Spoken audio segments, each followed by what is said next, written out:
Okay, so welcome to our book/media club section, where Scott and I will do something which we've not done in many years. It used to be that on a podcast, Scott and I were in a sort of similar place where we'd be doing similar things and playing similar things, and we could have a discussion about that thing. And it sort of morphed a little bit more into telling each other just into the stuff we're doing and discussing that, which I really enjoy. But I do sometimes miss, Scott, I don't know if you do, us discussing something that we've both seen. And that's kind of what I want this section to be. So this week we've watched the first few episodes of The Paper, which is the Office spin-off. Can I give you a spoiler now, Cal? I've made it to episode 9. Oh, I've also made it to episode 9. Okay, right. So you've got one episode left. Yeah. I guess you messaged me like 2 days ago saying I'm committing to 4 episodes. Yeah, and Cal, I'll give you a front load of my opinion. I didn't want to, but they pulled me back in, those bastards. I just couldn't help myself. I ended up quite liking it. So yeah, I was absorbed. I think when you said you committed to 4 episodes, I thought episode 4 is going to get him. Yeah, because I was kind of like 4 episodes. All right, do I really like this? Etc. Yeah. And you know what? I know, like, it's not hugely original. It's not like, but it is. I'm just a sucker for this type of program. I just give it to. I was rooting for those kids to get together. And I want them to get right. Together. So I'll give a little bit of background on what The Paper is, in case anyone's listening to this book club section and hasn't watched The Paper. The Paper is a spin-off of The Office that takes place in the Office universe, US Office specifically, 10 years later, where the film production crew try to go back to the office to see sort of where Dunder Mifflin's up to now, realizes that it's shut down and everyone's gone, and then follows where it got sort of sold to find that it got sold to this paper making company that does a bunch of things with paper, including a newspaper. And it's the first day when they arrive of the newspaper's new editor-in-chief, Ned Sampson, who's coming in and getting to know the sort of dead-end employees who've been here for doing basically nothing for a really long time, and he wants to boost them up and boost the paper to make it something that's actually worth reading and do some actual good journalism in a sort of small town setting. Also, Oscar's still in it, I guess. Yeah, he's there. He transferred across to this new place because his job was really important to him, I guess, in that way. So that's the synopsis to it. So Scott, first of all, actually, I might switch some of these around a little bit. What did you think of the premise of it? I mean, it is a very similar premise to The Office, and like as I say, it's got all the tropes. It's not hugely original. It is basically it's not. No. It is hitting like The Office, Parks and Rec, Brooklyn Nine-Nine, which I've not seen loads of. Yeah. It is hitting all the tropes. Right, you've got a cast. It's Greg Daniels through and through, isn't it? You've got a cast of wacky characters. You've got at least one love triangle. Or like love, not love triangle actually. Will they? Won't they? Will they? Won't they? You've got the wacky kind of boss character in Tim Key, and kind of a subordinate in Esmeralda, the woman. So I don't know the actress's name. We'll get to them. We'll get to them in a bit. You've got those wacky. So you've got the wacky cast of characters, the sardonic humour, the poking fun, that kind of the eccentricities of life in a small town. That's a recurring. A recurring element as well, and obviously it's filmed in a mockumentary style.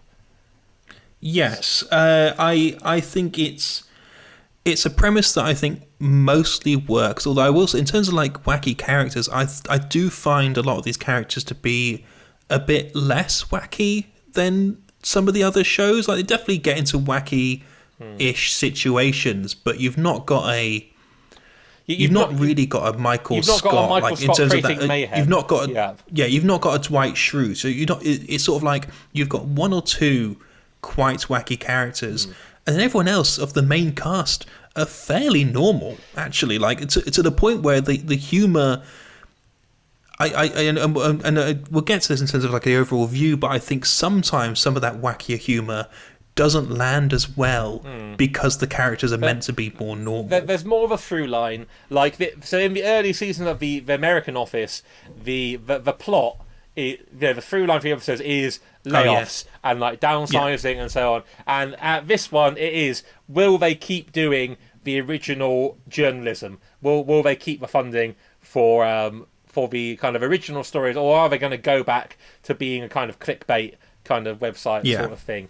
So that's been the general premise. In the style of TV series now, it's only 10 episodes that they've released as well. Yeah, so and interestingly enough, they had originally planned to release it week on week on Peacock, and that's where you can watch this on Peacock. But then they changed like a week before. They suddenly announced, actually, we're going to release all the episodes at once, and you think, oh, that's usually a bad sign.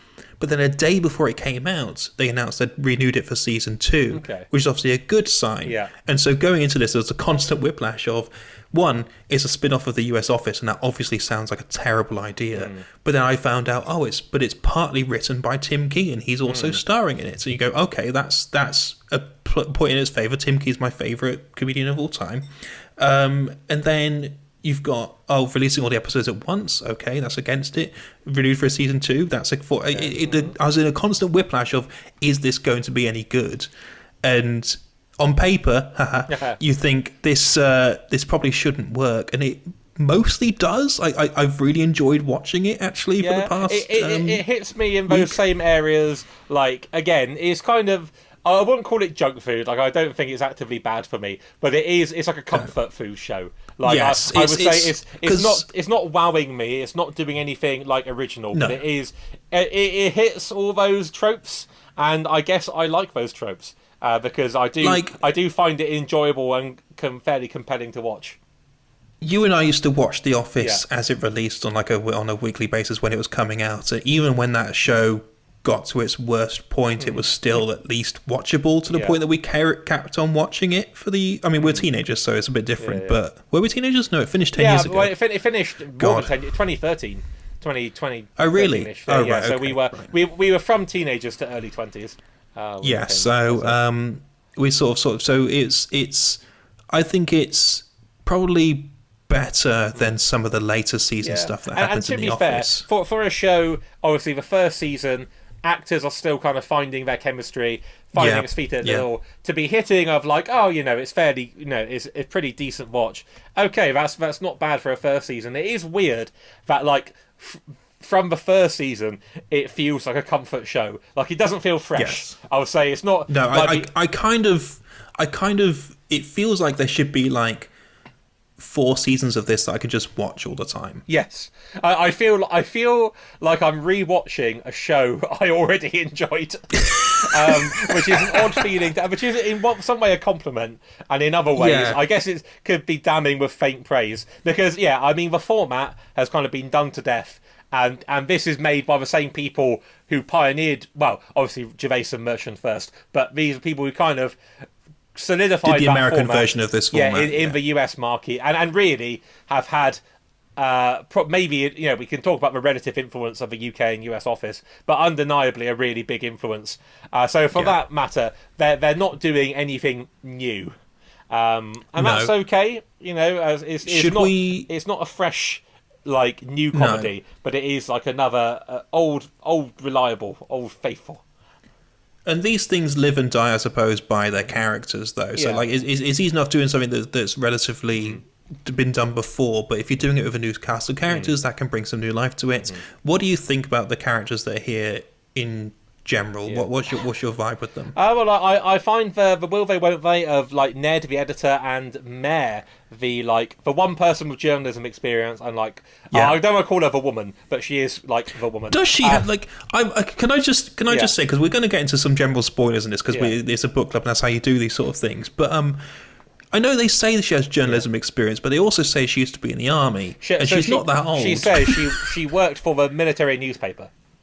Oh yeah, I must have missed that one line where they mentioned. Okay, fine. I think those two actors have a lot of chemistry, and they do, and I like them, but I don't like the will they won't they actually, because I actually think they work quite well as friends, in a sort of extras way. Like Gervais and I forget the actress's name, but those two main characters in extras work so well as friends, and there was never the feeling of, are they going to fall for each other or anything? And it works really well. And I'm a bit disappointed that they've decided they want to do. And I know this sort of format for the audience, needs that little bit of Jim and Pam or whatever.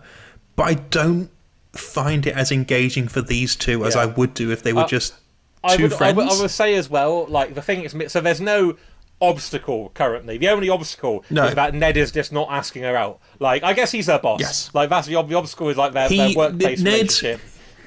Ned is the main character, is such an interesting character because he's a nepo baby, sure, but he's also good at his job and also is trying his best. He wants to be a good person. He has good intentions as well. Like there's not much about him where you'd say he does anything as like a particularly bad guy. Like I think when things don't go his way, he gets a bit bothered about it, and when he thinks that what other people see him as means a lot to him as well. But he, like, the things that stop in this will they won't they thing isn't because anyone's making sort of big social mistakes. He's just an awkward guy who's trying to do the right thing and by doing so does the wrong thing. Yeah, I found Tim Key and Esmeralda to be genuinely unlikable villains. Unlikable villains. I didn't like their characters. Like, they're good actors, but like they play pretty smarmy. Like, I don't like them as characters. I didn't like them as villains at first. I found Esmeralda's constant sort of manipulating earlier on to be grating, and I know it needed to be there for some sort of friction, but I found it to be quite annoying. But later on, as the series gone on, I think Esmeralda might actually be one of my favourite characters. My criticism is it feels like those characters went backwards. So, again, spoilers. Yeah. There's an episode, I think it's episode 5, where, like, Esmeralda, it is revealed that she's been, like, the victim of a catfishing scam. And it humanises her character a lot. And it seems like those characters connect quite well. And also, there's another episode where Ned and Esmeralda team up to basically prank a smarmy teenager. So it seems like those two episodes, like, the characters get a bond and they kind of they humanise them a bit, and then it seems like, I don't know if they were just like written out of order or what, but like maybe, but then it feels like after that they go back to like Tim Key and Esmeralda are plotting against Ned and so on. Yes, and I feel like that's a backward step for those characters. I feel like to me, like the moments for those characters which work quite well, and I think Tim Key on his own, I think it's actually really interesting to take this sort of like because Tim Key's usual, he's doing the Tim Key thing. You know, he's playing the usual Tim Key character. But pitching it as a villainous role, I think, is actually quite interesting as someone who's a Tim Key fan.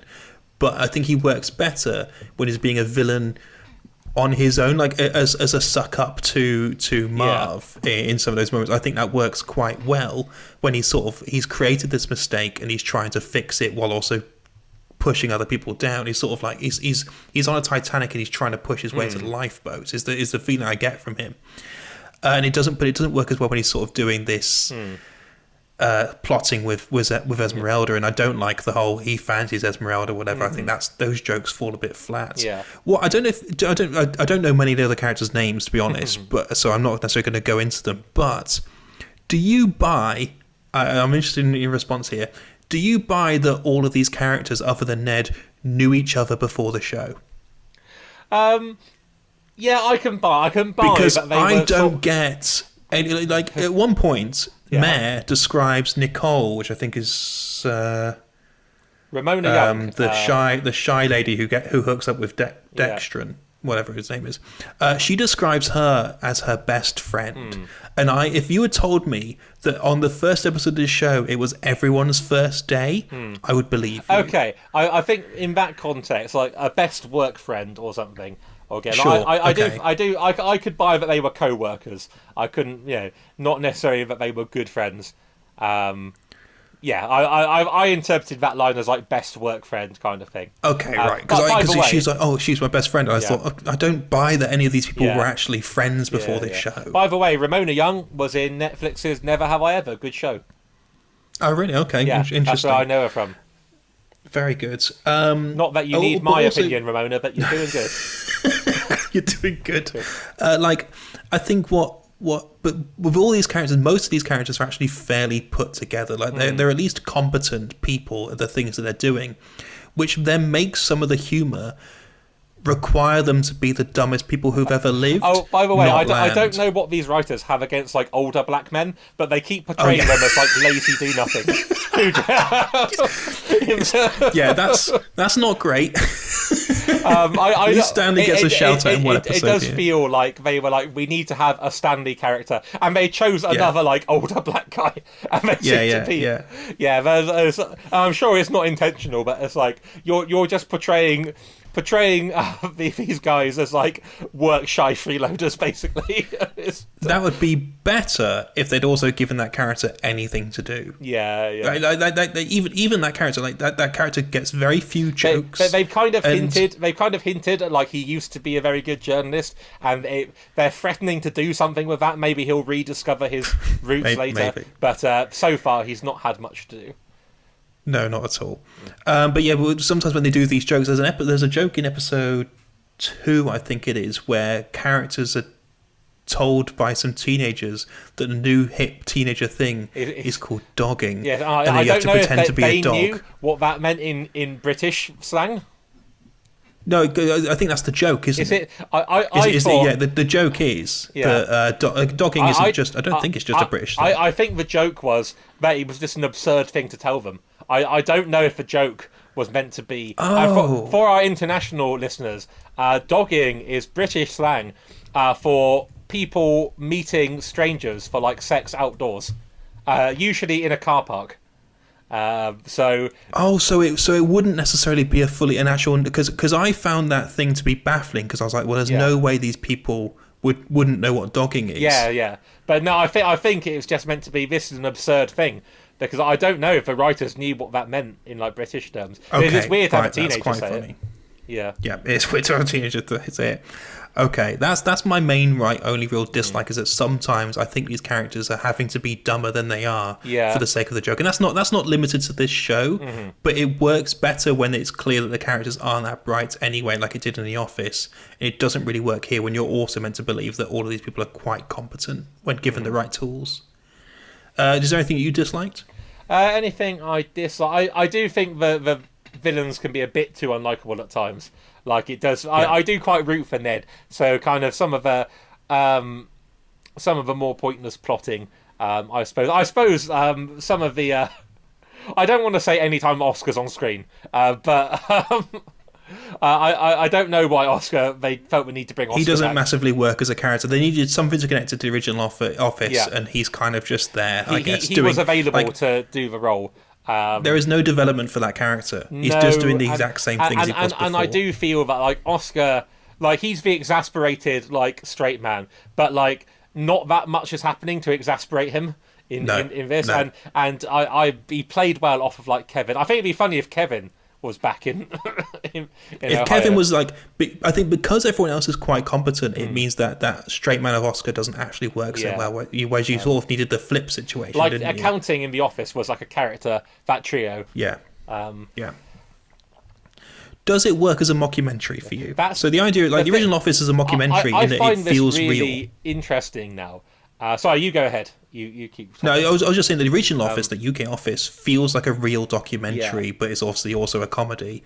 And I think the US Office certainly fell away from that, whereas the mockumentary style became almost just like and they remembered again in season 9 that it was meant to be a mockumentary. Yeah, exactly. But I find it really interesting because the format has become so codified that shows kind of. I think the best the epitome of this was, have you ever seen Modern Family?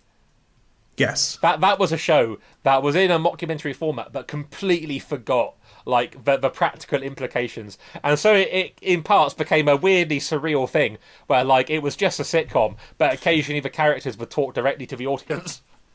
Baffling. And then that's kind of what this feels like as well at times. Like it tries to frame itself as a mockumentary. There's a bit where people disconnect their mics. There's also some intertitles where they kind of the producers respond to things characters are saying. So that is also somewhat interesting. The thing is, I think The Office, like the US Office as well, one of the most interesting things about the early seasons that they kind of stopped doing is they had like the tension between the white collar workers and the warehouse workers.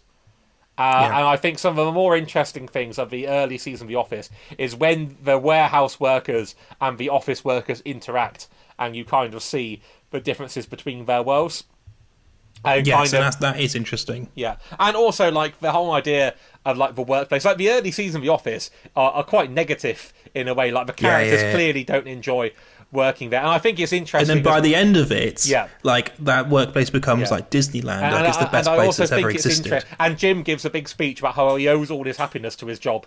And I think it's interesting that change comes about after the big financial crisis, because obviously The Office started in 2005, but like as the real world economy got worse, like the Office became more like optimistic and so on. So I don't. Maybe that's also just necessary if you're going to run a show like 9 seasons. You can't have like 9 seasons about characters hating their job. But definitely, I think the early seasons of The Office are more like the characters are more aggrieved, and this one has kind of gone straight in with like.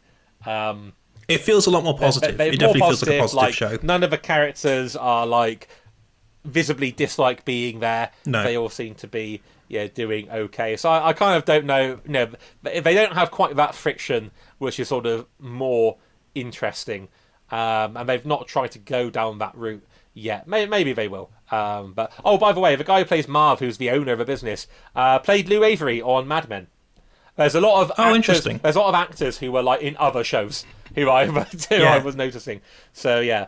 And also the guy who played in the one episode where they go to the fishing department, the fishing like rangers, and they meet the woman's boyfriend. He was in Orange Is the New Black. There's a lot of people being like, "Oh, I know that." Turns out, actors in other shows. Actors in more than one thing, yeah. What are the odds? Who'd have thought? Okay, my headphones are almost dead, so I'm going to have to wrap this up, actually. God, so, what's your overall view of the show? And if my headphones cut out, I'll just start muting my mic when you're talking. I've enjoyed it. As I say, it's comforting. It's not, like, amazingly fresh or original. I'm on board for another season. I'm glad to hear it's been revived. It is... I've got a romantic heart. I'm a sucker for a will they, won't they. I just want those crazy kids to get together. God damn it. I think I'm in a very similar boat to you in that I don't think it's particularly original. I don't think it's like the funniest thing to ever exist, and I think it's like it's at least fine though, and it's often good, I suppose, is what it is. I enjoy the characters. I like being in their sort of world and seeing what they go up with, and I think Ned's particularly brilliant as an individual character. He's nervous, he's funny, he's charismatic, but he's also like him. Yeah, he has. I think it's really good, and I'm really enjoying it, and I'm looking forward to finishing off. Probably after this podcast, I should probably watch the last episode, and then a new season next whenever they end up doing that. Great. Well, Scott, thank you so much for doing that. We'll do another book club next episode. We'll figure out what that is. Go on. One, if you had to have another Office cameo, which character would you pick to show up in Toledo, Ohio? God. I don't think it can be one of the big ones. Yeah. I don't think it can't be Michael, it can't be Jim, it can't be Dwight. Is what I would say, because I think that they would then eclipse the show in a way that it's. And I actually quite like that it doesn't tie into The Office that much. Other than the first episode, it doesn't really feel like it's constantly going, "Hey, you know this thing from The Office," which I was really worried it would do. And it doesn't. It's very much strikes its own path. I think seeing Kevin show up would actually be really funny and create some interesting dynamics, especially if he sort of Oscar's like, no, I wanted to create a separate thing with this workplace, you know. I think that'd be quite interesting. I think you could do something with that. I don't think another character would work as well, actually. I can't think of another one that I'd pick and be like, I would slot them in quite easily. I think everything else would feel just as a cameo, just as a one episode thing. What would you go with? Ryan. Give me a Ryan. Ryan is their new Tim hire. Key. Ryan and Tim Key, and he's just a one episode like cameo. Back to his old ways type thing. Yeah. Okay, that would really work. I could see them working really well together. Right. Okay, well, Scott, thank you very much for doing this podcast with me.